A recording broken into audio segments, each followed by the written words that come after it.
guys, welcome back to the channel. My name is Anna Simone. If you're new here, if you are new, make sure you hit that subscribe button below, join the family. I don't know if y'all know, most of y'all do know, but I do own my own clothing brand. It's called Onyx. Make sure you go shop with me. I launched actually December 1st, so I'm a new entrepreneur. I think starting a business or a side hustle is what you should be doing. Like, to be honest, having a side hustle nowadays is like a second nature. I have some notes here on my laptop. Key to starting a business is being passionate. When I mean passionate, I don't mean you like shoes for a day so you want to start a business. Like, I mean, don't start something up just because someone else is doing it, or your homegirl down the street is doing it, or your friend's doing well with it. Do it because you truly love what you do. If you see your shoe business becoming $1 million brand by March 2025, have that in your mind. Write that down, pray on it, manifest that. How much you should invest, okay? So of course there's initial expenses. I'm not for sure if y'all have already researched or done any background YouTubing, Googling, whatever you need to do to start your business, but you definitely need to research. Don't jump into something and you have no idea. You have no idea what your consumer are looking for. You have no idea what your target market is going to be. You have no idea. Understand what you're getting into from the jump. You don't want to be blindsided. You don't want to be confused, you know. You want to come into it knowing all that you can, and of course as time goes on you're going to learn. You're going to learn. I've learned so much already with just in my 6 months of running a business, because every day I'm learning, and I'm learning how to be better, and that's definitely important. So learn how to be open to new things. Your initial expenses can vary, but the basis of a business, you're going to create a website, so that involves your monthly subscription costs. You're going to be purchasing a domain. You're going to be purchasing a seller's permit. Now, seller permit are typically free. I don't think I've heard them costing, so that's another thing.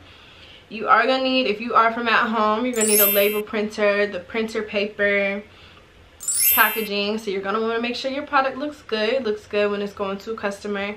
Customers really like cute packaging. Like, it just makes you want to purchase some more. You don't want anything rolling up in a Walmart bag in your house. You know, you want cute packaging, secure packaging, packaging that is going to hold your product and make sure it gets to the customer the same way it left your house, okay, or wherever you're shipping it out from.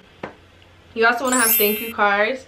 That's super important. All this goes into how the customer perceives your brand, and you are going to want to purchase inventory. Specifically, if you are reselling or wholesaling or things of that such, you're gonna want to, you know, include them costs in there, because you have to purchase product to make money. You have to invest to make money. You can't, if you're not investing, you're never gonna make money. I don't know how these people out here, I've never heard anybody not spend a dime but made millions, you know. Like, that just does not work. So you have to invest, you know, and that comes with taking a risk. But at the end of the day, if you're passionate about it, you're gonna do what you have to do, okay? So let's get into how you can really start a business.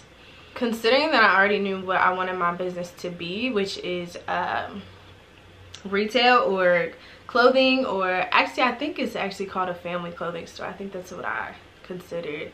It's like a government term that you actually will consider your brand as when you first start. So I think mine's actually considered a family clothing store. So by that I mean I can sell men's, women's, kids, clothing, luggage, whatever, okay? Everything falls under that. So that's really why I picked that description for my business. I suggest making a name for your brand that stands out.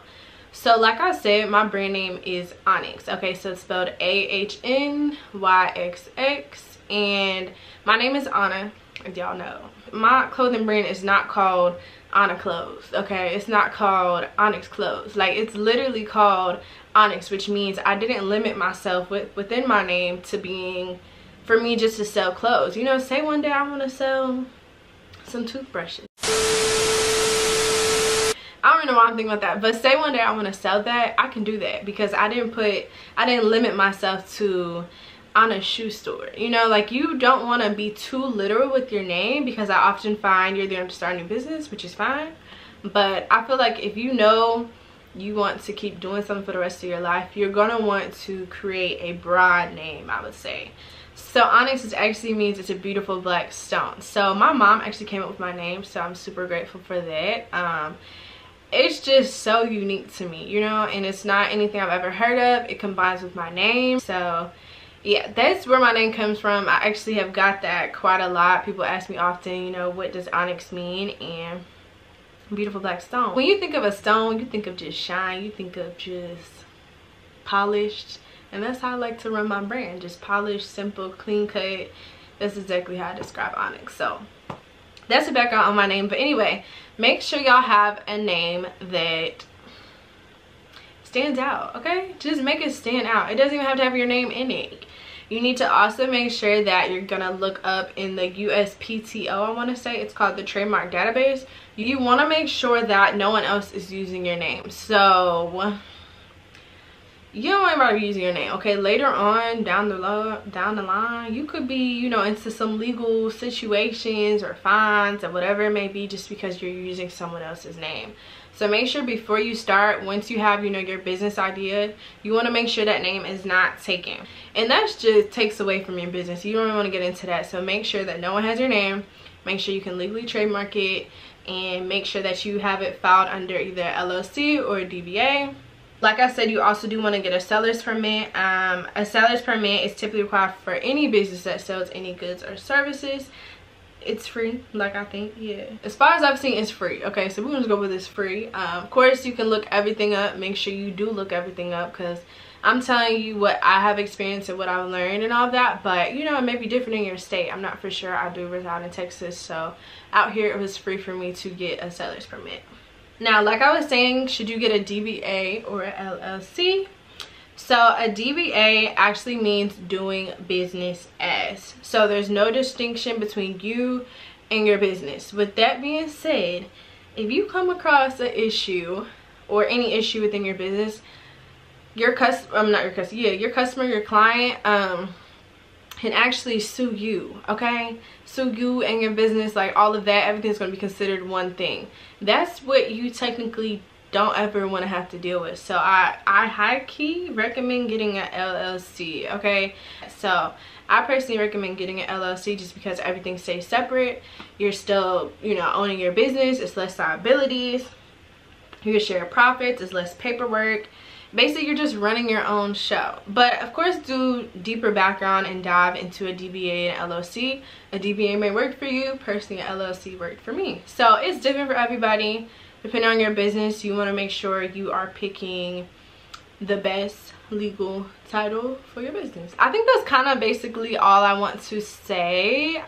So far, I love what I do. If I could have started this at 10, I would have started my clothing brand at 10 years old. But I'm grateful that I was able to start at 22 because I've just been able to see a lot, learn a lot. I've seen a lot of my friends have businesses, and you know, I've learned from them and like their, you know, highs and lows and everything. And so one thing I will say is a business is like a roller coaster, okay? A roller coaster. So you really just have to know that what you're doing at the end of the day is worth it. You're going to be $1 million business. Like, manifest that, write that down. It don't gotta be $1 million, it could be 10 million. Like, it doesn't even matter. Just make sure you have a high goal for your business and stay consistent. Love what you do, and you're gonna be super successful. I have high hopes for all of y'all. If y'all have any brands, be sure to drop them down below for me. I love to check y'all out, purchase some of y'all's products, no matter if it's skincare, hair, lashes, whatever you do, okay? I'm here to support y'all. Thank y'all for supporting me. And I'm also gonna make, like I said, a part 2 and part 3 of this. We're gonna get into like website design, marketing techniques, all of that stuff, packaging, everything you need to know and everything I've learned so far. I would love to share with you all. So part 2 will be coming soon. I hope y'all enjoyed this one. Thank y'all so much for tuning in. Make sure you hit that subscribe button, and I'm gonna see y'all in the next one.